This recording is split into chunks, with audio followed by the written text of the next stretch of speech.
మొన్ననే కదా తెల్లటి అన్ని పాలు కాదు అని వార్తేసింది.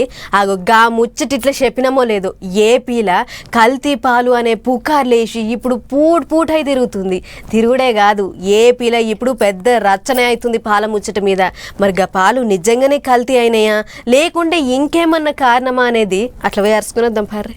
కల్తీపాలకు అగ్గిపెట్ట రాజమండ్రిలో ఎంత ఘోరమైందో చూడురే. చౌడేశ్వరి నగర్, స్వరూప్ నగర్ ప్రాంతం దిక్కు ఉన్నట్లుండి కిడ్నీలు ఖరాబ్ అయిన కేసులు వచ్చినాయట. 12 మంది పోయి దాఖలా చేరితే అందరికి ఒకటే తీరు జబ్బు, అందరికి పాలు పోసేది ఒకటేనట. దీంతో ఒక్కటే జాగలకించి గిన్ని కేసులు వచ్చుడేందని పరిచయం అయిన అధికారులు అటు దిక్కు పాలు పోస్తున్న పాల వ్యాపారిని పట్టుకుని అత్తబత్త అరుచుకుంటారు. అయితే 60 ఏళ్లు పైబడ్డ 12 మందికి ఉన్నట్లుండి బీపీ దగ్గుడు, కక్కుడు, బయలు పెట్టేటాలకు డాక్టర్ల గుంపు పోయి రంగంలో దిగి ఏమైంది ఏం కొత్త అని అరుచుకునే పనిలో పడ్డరు. అప్పటికే పరిస్థితి మించిపోయి 4 చచ్చిపోయారు కూడా. ఇక ఇదే ముచ్చట మీద సీఎం చంద్రబాబు సార్ అసెంబ్లీలో మాట్లాడుకుంటా పాల వల్లనే అయితే కల్తీ పాల దంద చేసేటోళ్ళని వదిలిపెట్టే ముచ్చటే లేదు, అధికారులు జపజప చర్యలు తీసుకొని బాధితులకు అండగా నిలబడాలి అన్నట్లు మాట్లాడుకొచ్చిండు. అంతేకాదు చచ్చిపోయిన వాళ్ళకు సర్కార్ తరఫుకించి మనిషికి 10 లక్షల సాయం కూడా ఇస్తామని ప్రకటన చేసిండు సీఎం. ఇది ఒక బాధాకరమైన దురదృష్టకరమైన సంఘటన. నర్సాపురం గ్రామం వరలక్ష్మి మిల్క్ డైరీ ఒక 106 మందికి మిల్క్ సరఫరా చేయడం, ఆ డైరీ నుంచి వచ్చే మిల్క్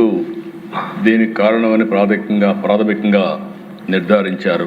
మొత్తం నమూనాలను కూడా తీసుకుని డిఫరెంట్ ల్యాబ్స్కి టెస్టింగ్ పంపించారు. ఎవరైతే దీనికి ప్రధాన కారణమైనటువంటి వ్యక్తి పోలీస్ డిపార్ట్మెంట్ కస్టడీలో కూడా తీసుకున్నారు. దోషులపైన కఠినమైన చర్య తీసుకుంటాం.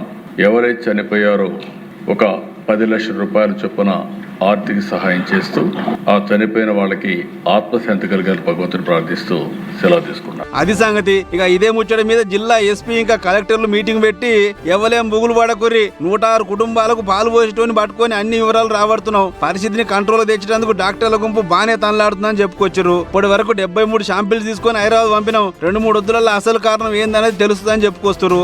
అయినా సుతా పాలు తాగాలన్నా తాపియాలన్నా జనం గజ్జు నుడుకుతారు. ఏది అసలు పాలో ఏవి కల్తీ పాలో తెలియక కింద మీద అవుతారు. ఓ దిక్కు ఫుడ్ సేఫ్టీ అధికారులు వచ్చి ఎంత ధైర్యం చెప్పినా సుతా పబ్లిక్ లో మాత్రం బుగులు పోతలేదు.